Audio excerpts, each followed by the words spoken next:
Nazo kola rehearsals yesterday ne bannemesa okola rehearsals. Nembeera wano kuva saa 11. So mayini musajja yali humble. Ne respecting abantu abamu nga ba Bush ndowooza nti basana ekitiibwa. Ositegeera ne mulinda ne banzijja wano ssaawa 5 era nga sikoze eki rehearsals kyokka nga bampise nkoleki rehearsals. Ositegeera wentegeere nti waliwo embeera era ne today era bagezza okukola ki bannemesezzo performing. You understand? Abasajja bebonoona amanya g'abayimbi najja mu kamera n'ayogera oyo muyimbi ali bwati simaba bwati naye ng'ate bo balina ebigendererwa byabwe. Ositegeera nina proofs abaana ababaddewo badansa n'ogamba gwe sikolangako nabo lwaki onkufosinga abantu besikolangako nabo kyoga gwe nsokutwala osule mu maka g'otasulangamu n'ogakkiriza kale nkuweyo omusajja osule naye leero kitegeera nayogedde nabo bulungi bano bagabe babadde n'ekigendererwa kyabwe naye ndowooza nkiwonye ku stage awo kitegeera tosobola wandeese ejjo nkola rehearsals n'onnemesa okola rehearsals kitegeera nenzija mu time n'ozijja nawo obudde ne kati nkedde mu time bagamba abayimbi tebakwata time babagabe bebonoona abayimbi be Uganda. You understand? Because of bo befuula balungi naye ng'ate bantu babi. Ositegeera saagala bonoone mannya gaffe kati abaana kati mbadde ndeese wano abaana foundation enamba abaana babadde bagenda kukola. Ositegeera bali awo kati ngenda basasuza ki agambye temubabanja ate mbu basanyufu bw'oba toyimbye obadde ojja byonoona. Nina receipts, nina everything. Just abo basajja abantu babi nnyo kyenyeza okwogera balina emitima emibi bali mu industry yaffe bebonoona industry yaffe.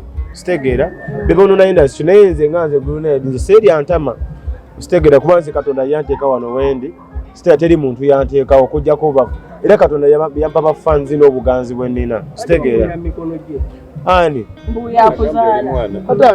nzaalira kati nze kyenjagala obagamba I don't have any problem with Bush. You understand? Wabula ekibaddewo leero I did not like it. Ositegeera tosobola kudda mulimu gwa muntu n'oyagala gwefuuliremu gundi. Bush oba akola biki oba akola bya stage nze tebinkwatako nze ni muyimbi ama performing artist bw'ojja n'ombuking okujja okuyimbira nja kujja nkole my job ne bwe nzijja ate n'oyagala ombuuze guledi ng'oyambadde bubi. Ositegeera oyagala ontegeere what they did waliwo embeera eriwaawo sijja gyogerako nnyo naye so good naye saagala bagaayi adde mu kamera atandike kweyogeza basimanya what is professional bro professional olina professional yo yakubookinga bayimbi bakugalazinga bivu nange ne yange ya performing oyo yali akuddeko microphone nagenda n'ayimba ku stage sikyagadde era siri musanyufu yamanyi mwana bunoonya obudde bwange kuva yesterday sho z'abantu nganyo ozikwata kitegeera ndi wano mbu so good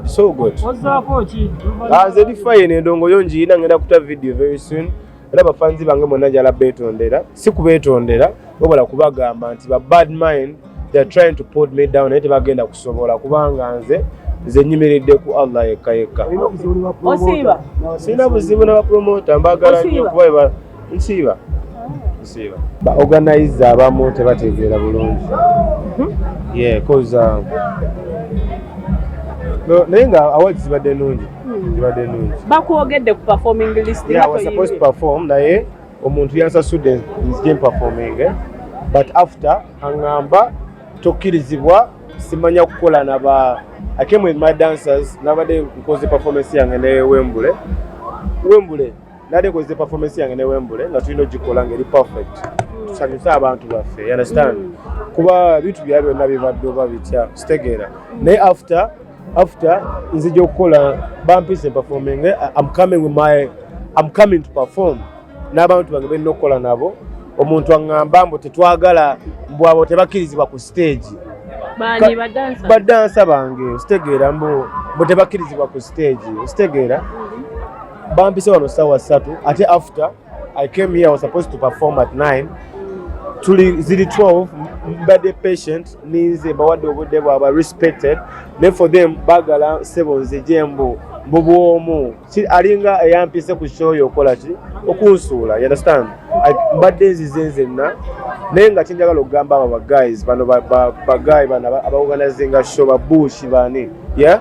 Omuntu oba omuyise ku show muyimbi Munnayuganda muwe ekitiibwa, you understand? Muwe ekitiibwa. Bw'oba ompise performing, let me do my best to keep my brand heavy, you understand?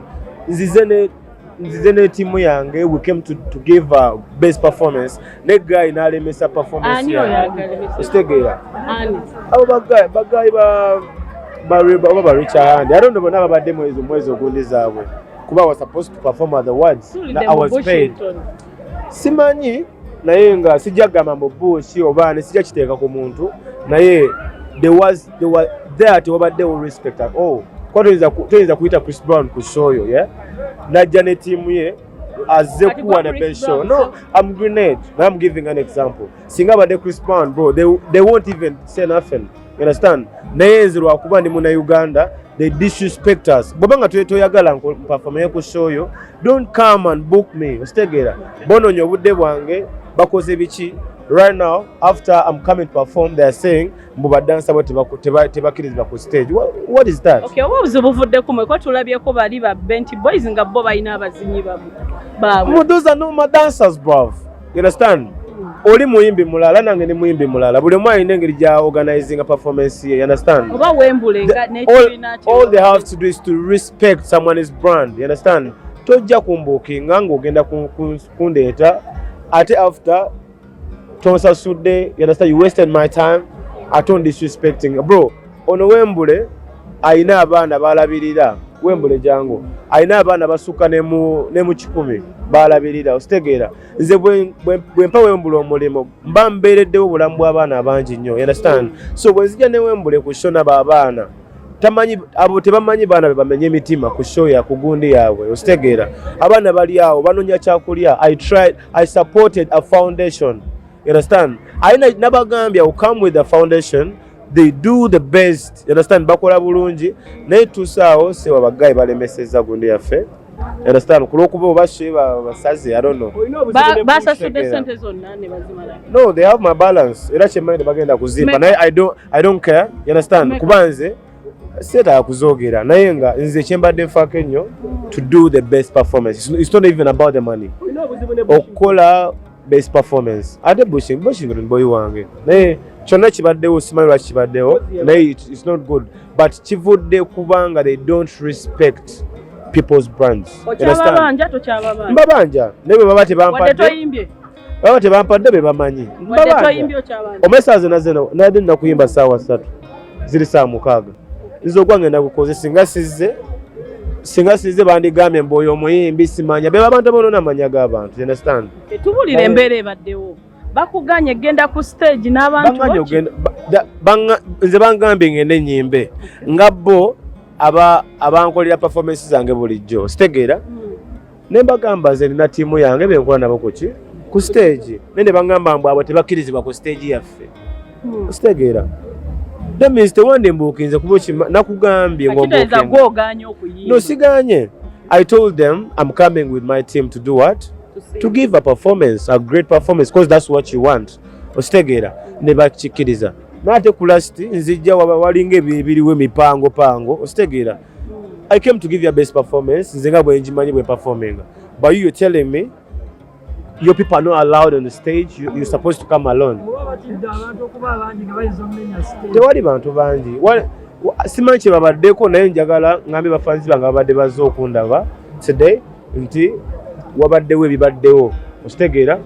Naye nga balina okulandinga okurespectinga people. Ositegeera? If you have a problem with me, sort it with me. Ositegeera? Togezaako. Ositegeera? That wasn't good. I didn't like it. Yeah, man. That's the reason why I did not perform.